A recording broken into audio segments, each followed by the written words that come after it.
Studying the art and science of Iyengar Yoga opens us to learning and practicing the intricacies of skillful action, deepening to transformative experience, and exploring new horizons within. Are you a yoga student who is keen to take your practice further? Develop the links between the foundational poses and the intermediate and advanced practices. This weekend workshop takes us through the stepping stones and key actions required to move forward. Jennifer Beaumont is a senior Iyengar Yoga teacher and the director of the Light on Yoga Institute of Grand Rapids. She has been studying and practicing for over 2 decades.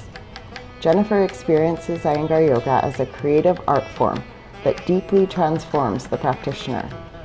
Intense practice has improved her health and continues to bring clarity. Through a dynamic, therapeutic teaching style, Jennifer inspires students to overcome obstacles through the insights gained in consistent study and realized through the power of practice. Her precise, refined teaching and beautiful, devoted practice are an inspiration that will light the way for us to work intelligently and to go beyond what we may have thought possible. As B.K.S. Iyengar said, "Do not aim low, you will miss the mark. Aim high and you will be on a threshold of bliss."